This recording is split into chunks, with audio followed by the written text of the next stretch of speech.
power of the sea is awesome. Its large waves have 3 tons of pressure per square foot. A wave 10 feet high and 1 mile wide has more than 300 million pounds of power, a force equal to an atom bomb.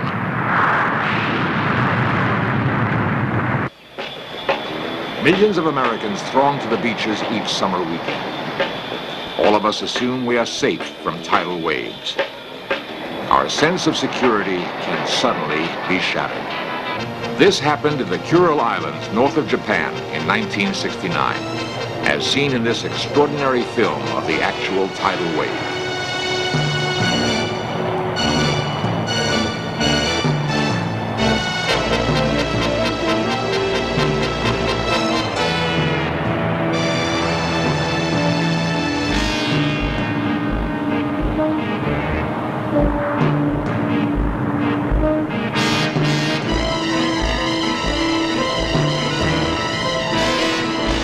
In 1979, tidal waves killed 200 people in Indonesia. Where will they strike next?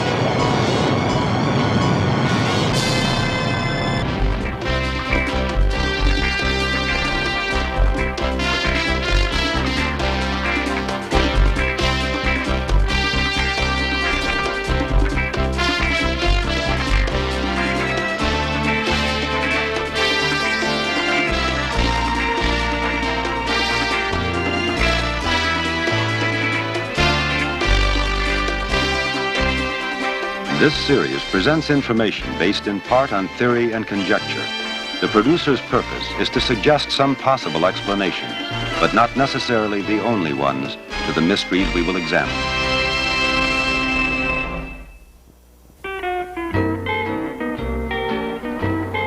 Hilo, Hawaii, a peaceful coastal town located in the middle of the Pacific Ocean. Few places in the United States are as blessed with the combination of sun, sea, and beautiful weather as Hilo, Hawaii. At the same time, few places are as constantly threatened. On April Fool's Day 1946, a tremendous tidal wave took the residents of Hilo by surprise.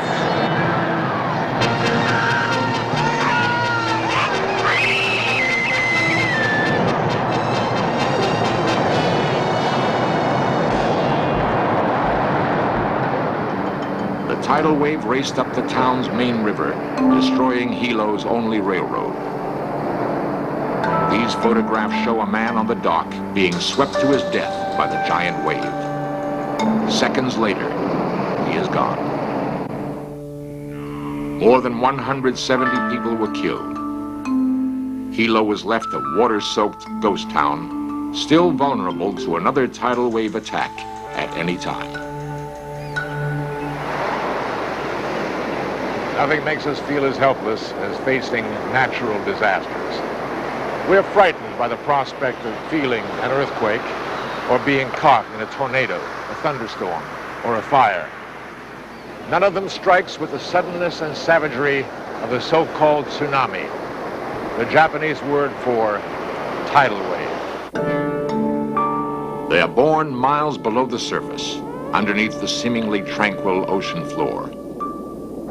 Strong underwater disturbances, such as a volcanic eruption, may generate a tsunami.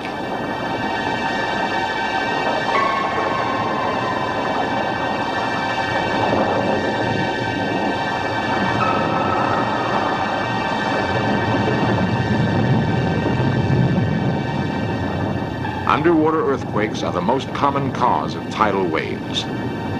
When the Earth shifts vertically, tons of water are forced upward.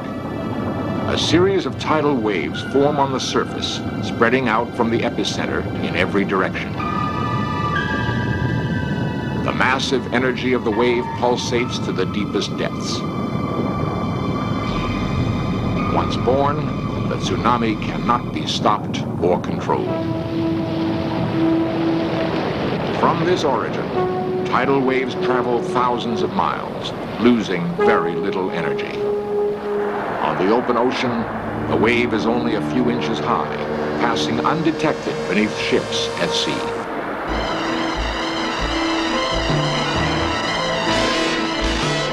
races across the ocean at speeds in excess of 500 miles per hour. Each wave more than 100 miles long. As the tsunami enters shallow water, it suddenly slows down.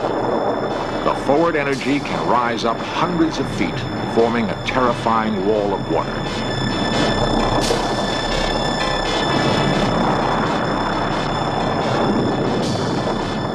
The tsunami that hit the island of Oahu in 1946 shows how a seemingly harmless wave can quickly inundate a shoreline.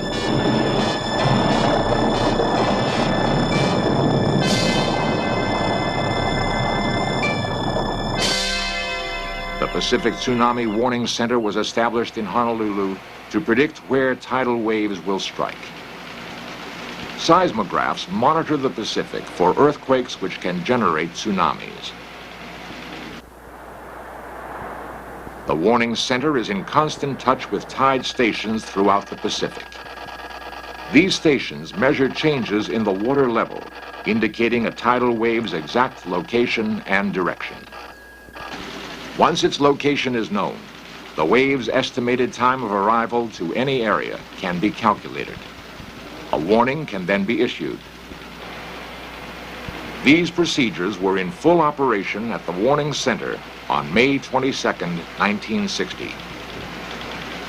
In Search Of will recreate the events of this day, a day the residents of Hilo will never forget. 9:38 a.m. 7,000 miles away, a tremendous earthquake shatters the coast of Chile.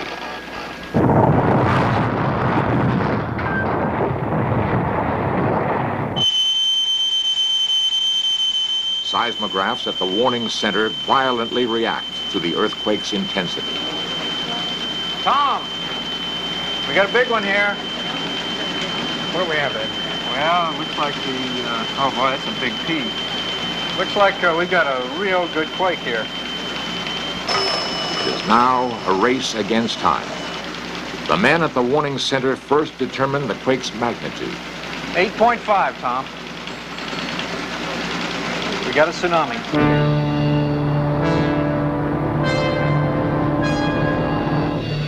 Throughout the morning, the residents of Hilo, Hawaii go about their usual business, as yet unaware of the sequence of events taking place.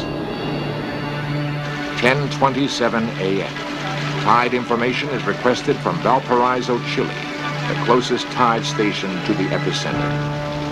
From Chile, it will take the wave 15 hours to reach the Hawaiian Islands.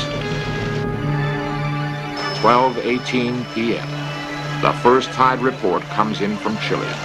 Here's Valparaiso reporting unusual wave activity. Yeah, we've got a good wave here. We better give a Pacific-wide advisory. We do have a tsunami spreading across the Pacific.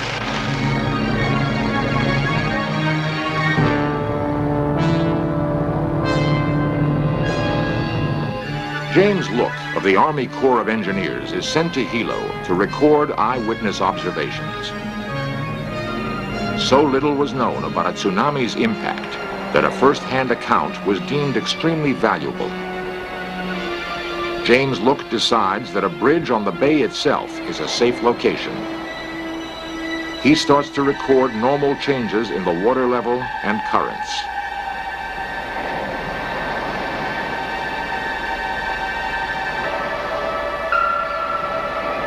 at 12:19 p.m. The decision is made to issue a preliminary bulletin to the Hawaiian Civil Defense. This is a seismic sea wave advisory bulletin.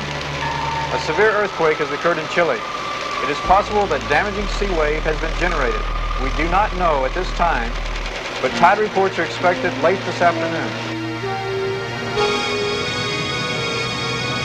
At 5 o'clock, the wave passes the halfway point to Hilo. It has been 14 years since the last major tsunami. Forgotten is the fact that Hilo's bay acts as a funnel, sucking in a wave, further magnifying its height and destructive force.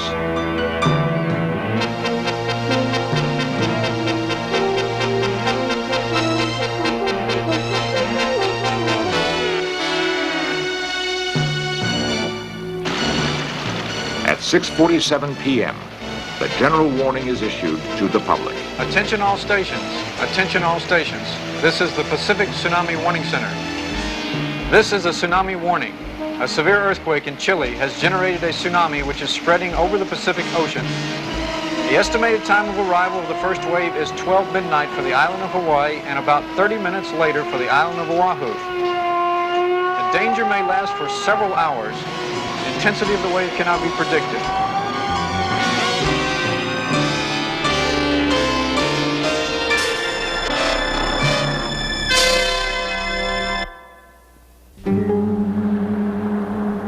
p.m., May 22nd, 1960. The tidal wave races toward the Hawaiian Islands.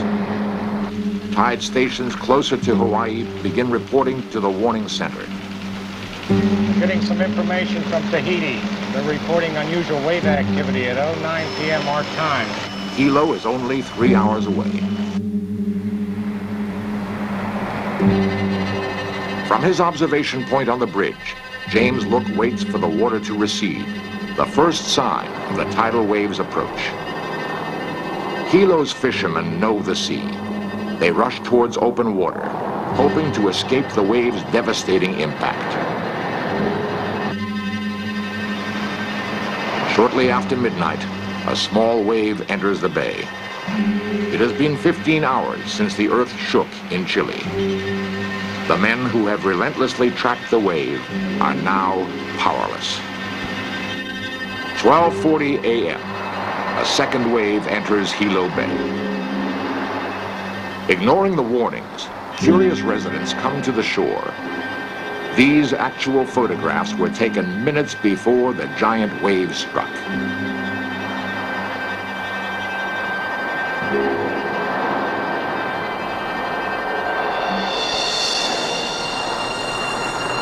At 1 a.m., the water recedes, sucked into the approaching tidal wave.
Eight waves attacked Hilo. More than 250 homes and businesses were demolished, another 300 damaged. Loss of property amounted to more than $40 million.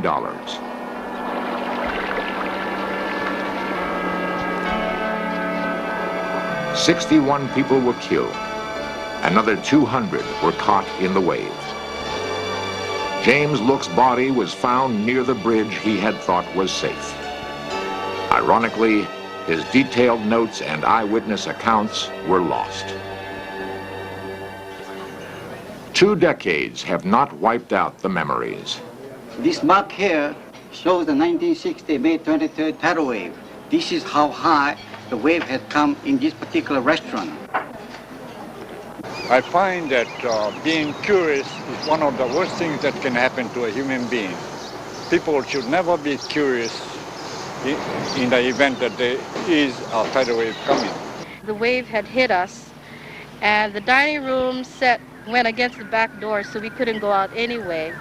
Things happened so fast that I was running away from the wave, and I just couldn't think about anything else but running. Harry Kim of the Hawaii County Civil Defense. The 1960 tsunami was a tragic experience, I think, primarily because the Hawaii County government, state government, territory, civil defense, to me, I cannot put it in no other words except we botched the job. The warning was poor, the evacuation system was non-existent, the setting up of inundation lines were non-existent. The 1960 wave proved that something had to be done to prevent another disaster. To rebuild the downtown seemed futile. Unless the right answers were found, Hilo would be doomed to more death and destruction. The Look Laboratory, named after James Look, was set up at the University of Hawaii to help solve Hilo's unique problem. Simulated waves are generated in wave tanks. Preventing tidal waves seems unlikely, but scientists such as Professor Franz Gerritsen hope they can improve tsunami predictions. Dr. Gerritsen explains why Hilo is so vulnerable to tsunami attack. The city of Hilo has been hit hard several times from various tsunamis. Hilo is situated on a bay inside of a harbor, and the geometry of the bay and the special location of the bay make it very vulnerable because tsunami waves that arrive in the area are magnified, as you may call it, inside the bay and create large run-ups near the shoreline. Such happened in the 1960 tsunami wave in Hilo, when a breaking tsunami wave entered Hilo Bay and did great damage on the shoreline. The residents of Hilo had had enough. Their solution? Rebuild the devastated downtown away from the shore, away from the wave's destructive force. A 300-acre park now confronts the sea.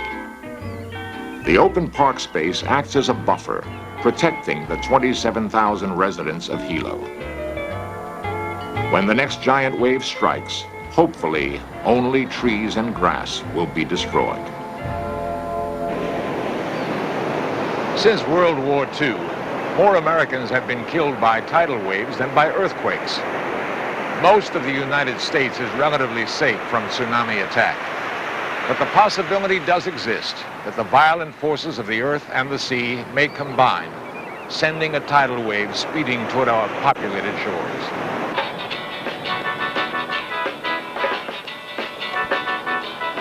"30 million Americans live on the West Coast, most never having experienced a tidal wave.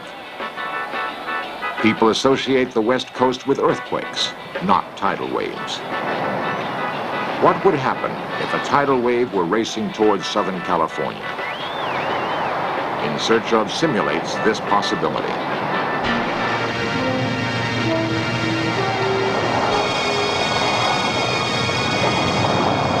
Let's assume an earthquake rocks Japan, generating a tsunami. Commander Ed Bernard of the Pacific Tsunami Warning Center will issue the alert. Tsunami's heading for the West Coast. We better issue a tsunami warning supplement. Okay, Ed. The expected time of arrival of the wave on the West Coast is 4 hours. The Coast Guard in Los Angeles would receive the bulletin. Okay, just got a tsunami warning. The ETA, Southern California, is about 4 hours. You want to take care of the UMIB, I'll take care of the warning message. Handle San Diego and go north. I'll take Santa Barbara, go south with the harbor departments. Right. All Coast Guard vessels, this is RCC channel 83. Roger, a tsunami has been generated off of the Japanese coast. Approximately ETA is 4 hours. 4 or 5 Take necessary evasive action. Attention. This is a tidal wave warning. A tidal wave may strike this beach. Please evacuate immediately and move to higher ground. Attention. This is a tidal wave warning. The Pacific Tsunami Warning Center has issued a tidal wave warning for Southern California. The Civil Defense has called for an immediate evacuation of all coastal areas. The U.S. Coast Guard advises boat owners to move their boats out to sea immediately. The police ask curiosity seekers to stay away from the coast.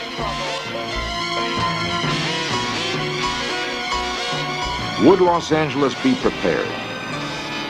If an actual tidal wave was coming, would the warning be heeded? Experts agree it is not a question of whether another tidal wave will strike, but when.